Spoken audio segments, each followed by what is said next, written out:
नमस्कार दोस्तों। तो आज हम बात करेंगे परफॉर्मेंस के बेस पे करेक्टरिस्टिक्स के बारे में किसी भी इंस्ट्रूमेंट की। तो उसके अंदर हमारे पास दो टाइप्स आते हैं, एक स्टैटिक, दूसरा डायनेमिक। तो पहले हम स्टैटिक की बात करते हैं।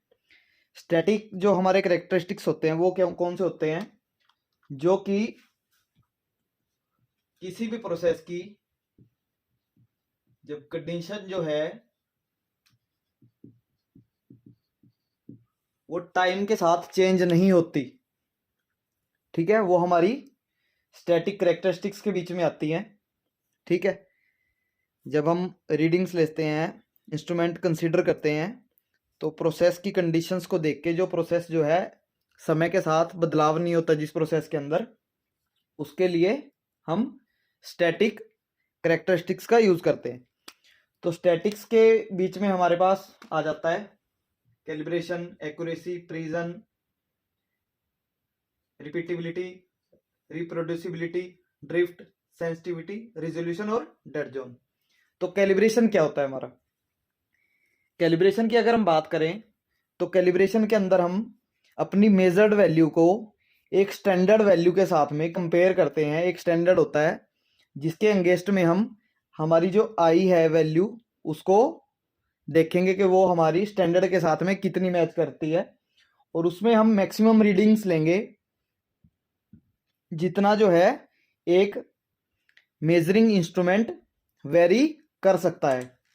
अब मान लो किसी इंस्ट्रूमेंट की कैपेसिटी 100 kg की है, तो 99.99, 99.98, 100.01, 100.02 ऐसे जितनी भी मिनिमम टू मैक्सिमम रीडिंग्स देगा वो हम कैलिब्रेशन के अंदर नोट डाउन करेंगे और उसकी एक शीट बनाएंगे।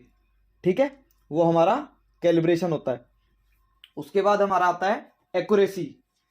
एक्यूरेसी क्या है कि किसी भी इंस्ट्रूमेंट को जो डिजाइन किया गया है वो किस एक्यूरेसी से किया गया है।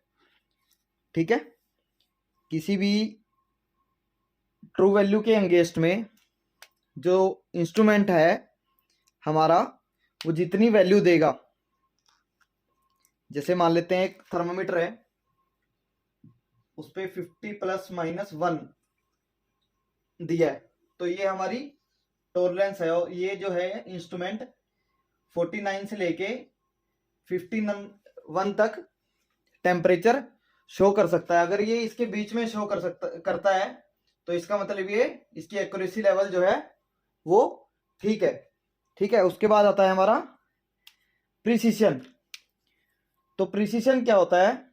ये हमारा डिग्री ऑफ एग्जैक्टनेस होती है जिसको ध्यान में रखते हुए किसी भी इंस्ट्रूमेंट को डिजाइन किया जाता है या फिर उसको परफॉर्म करने के लिए बनाया जाता है कि आपको इतना परफॉर्म करना है। उसके अंदर क्या होता है कि आपकी 10 रीडिंग्स ली जाएंगी। मान लो आप रीडिंग लेते हो 10.1, 10.05, 10.01, 10.09, 10.08, तो सारी की सारी जो रीडिंग्स हैं एक दूसरे की जितनी क्लोज होंगी उतना जो है उसका प्रिसिजन अच्छा होगा। अब इसको हम इसके हिसाब से देख लेते हैं कि अगर सभी की सभी रीडिंग्स जो हैं एक दूसरे के आसपास आ रही हैं तो वो क्या है, एक्यूरेट प्रिसाइज होगा।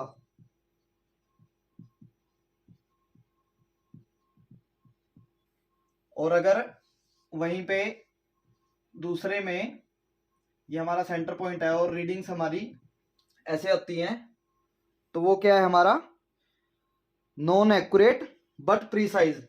बिल्कुल एक्यूरेट नहीं है लेकिन प्रिसाइज है। ठीक है, एक्यूरेट से थोड़ा बाहर है।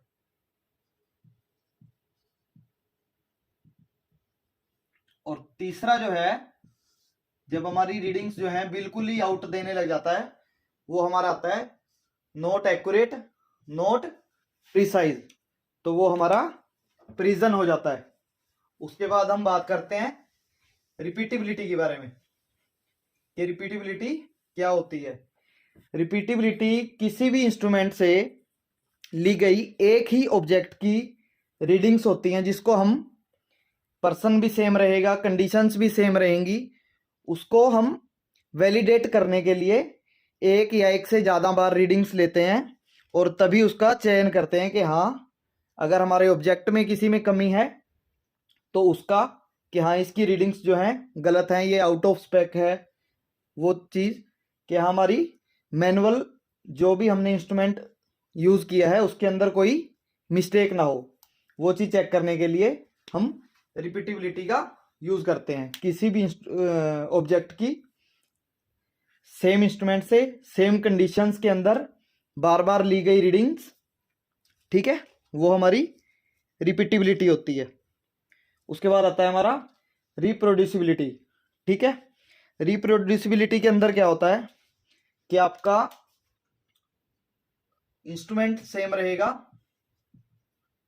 जो इंस्ट्रूमेंट है वो सेम होगा, कंडीशन सेम होगी, लेकिन ऑपरेटर चेंज हो जाएगा, या फिर ऑपरेटर वही रहेगा, इंस्ट्रूमेंट चेंज हो जाएगा, या कंडीशंस चेंज हो जाएंगी, वो हमारा रिप्रोड्यूसिबिलिटी के अंदर आता है, ठीक है। उसके बाद हम बात करते हैं ड्रिफ्ट की।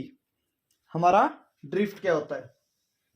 ड्रिफ्ट जब कोई भी इंस्ट्रूमेंट उसकी एग्जैक्ट वैल्यू से, ट्रू वैल्यू से अंगेस्ट कोई रीडिंग देता है, वो हमारा ड्रिफ्ट के अंदर आता है, ठीक है। इसके अंदर हमारे 3 आते हैं, जीरो ड्रिफ्ट, स्पैन ड्रिफ्ट और जोनल ड्रिफ्ट। जीरो ड्रिफ्ट के अंदर क्या होता है, एक ग्राफ की सहायता से देखते हैं। अब मान लो आपकी ट्रू वैल्यू यहां आनी चाहिए, ठीक है, और वो सारी की सारी क्या है कि एक ही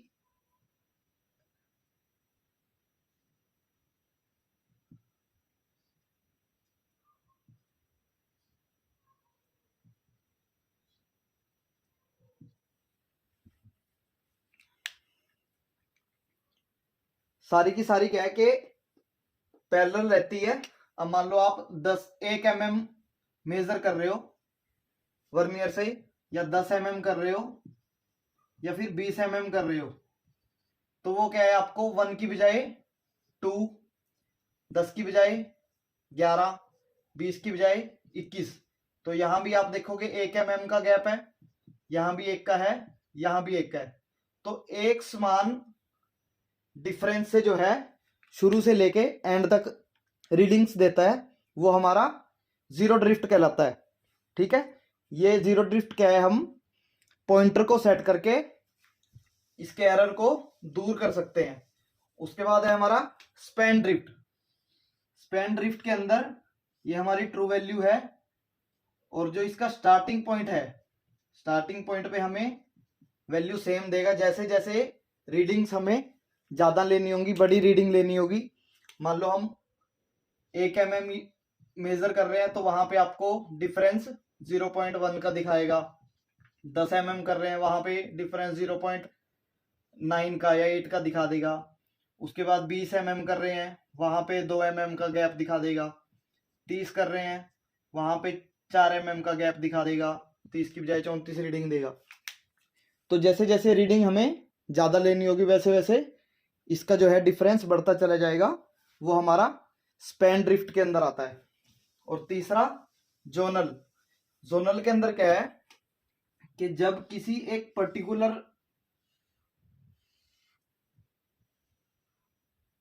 पॉइंट पे जाके वो अपनी रीडिंग से अलग रीडिंग देने लग जाए, एक्यूरेट रीडिंग से, जो रीडिंग उसको देनी चाहिए एक पर्टिकुलर पॉइंट पे, शुरू में ना दे, एंड में ना दे, बीच में दे दे, या फिर बीच में ना दे के स्टार्टिंग में दे दे, उसके बाद रीडिंग सही दे, या फिर ये एंड में रीडिंग गलत देने लग जाए, बाकी सारी सही दे, तो वो हमारा जोनल ड्रिफ्ट के अंदर आता है। उसके बाद 7वां पॉइंट है सेंसिटिविटी। सेंसिटिविटी क्या है कि जब कोई भी इंस्ट्रूमेंट स्मॉलेस्ट चेंज को ऑब्जर्व करेगा और उसको हमें इंडिकेट करेगा, तो वो किसी भी इंस्ट्रूमेंट की सेंसिटिविटी होती है, ठीक है, जिसके अंदर इंस्ट्रूमेंट रिस्पोंड करेगा। अब जितना उसका लिस्ट काउंट होता है वो उतना ही रिस्पोंड करता है। सबसे पहली जो रीडिंग होगी उसकी वही होगी जितना किसी भी इंस्ट्रूमेंट का लिस्ट काउंट होगा। लिस्ट काउंट होता है कि कम से कम एक इंस्ट्रूमेंट कितनी रीडिंग ले सकता है, वो उसका लिस्ट काउंट होता है। उसके बाद आता है रिजोल्यूशन। तो रिजोल्यूशन क्या है? किसी भी इंस्ट्रूमेंट का एबिलिटी है जब कोई इंस्ट्रूमेंट जो रीडिंग्स के बीच में डिफरेंस आता है, स्लाइटली डिफरेंस आता है, उसको डिटेक्ट करता है। ठीक है, एनालॉग से डिजिटल कन्वर्टर के अंदर लगा लो। ठीक है, अगर उसके अंदर कुछ डिफरेंस आ रहा है रीडिंग के अंदर तो ये उसको डिटेक्ट करने का काम करता है और उसको एग्जिस्टिंग करके उसका रीजन निकाल के उसको बाय चार्ट या फिर स्केल की सहायता से उसको खत्म किया जाता है। उसके बाद आता हमारा डेड जोन। डेड जोन जो है वो हमारी किसी भी मेजरिंग वेरिएबल की लार्जेस्ट वैल्यू है जहाँ पे एक इंस्ट्रूमेंट जो है रिस्पोंड करना बंद कर देता है, या फिर ये कह सकते हो कि उसकी कैपेसिटी के बाहर जब हम उससे रीडिंग लेने की कोशिश करेंगे वो वहाँ पे एरर दिखा देता है, वहाँ पे हमें रीडिंग ही नहीं देता, वो हमारा डेड जोन आ जाता है। इसके बाद हम बात करते हैं डायनेमिक कैरेक्टरिस्टिक्स के बारे में। डायनेमिक कैरेक्टरिस्टिक्स हमारी कौन सी होती हैं? जो वेरी करती रहती हैं टाइम के साथ में। ठीक है, उसको हम डायनेमिक कैरेक्टरिस्टिक्स बोलते हैं। इसके अंदर हमारा सबसे पहला आता है speed of response,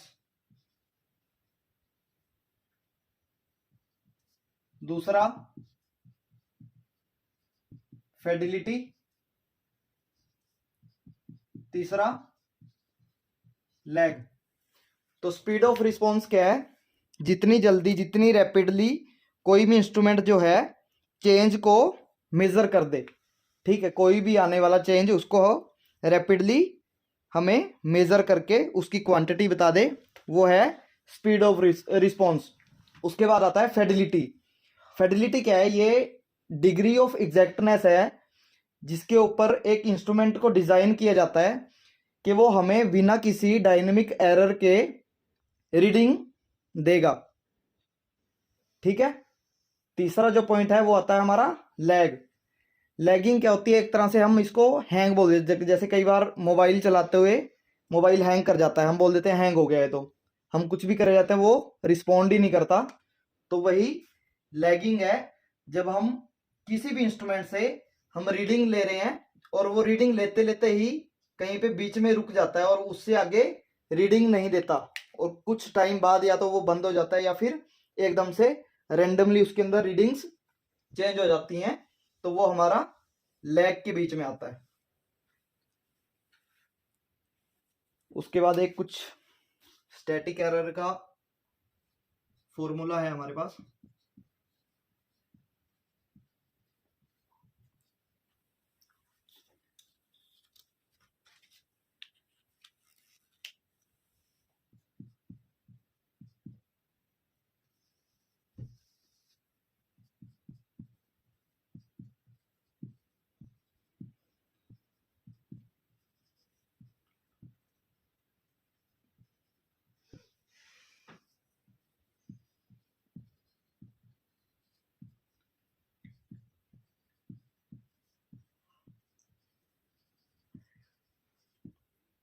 static error क्या है? ये हमारा डिफरेंस बताता है किसके अंदर एक्चुअल वैल्यू जो इंडिकेट की है इंस्ट्रूमेंट ने और जो वैल्यू क्वांटिटी मेजर हुई है या फिर मेजर करनी है, उसके दोनों के डिफरेंस को स्टैटिक एरर बोलते हैं।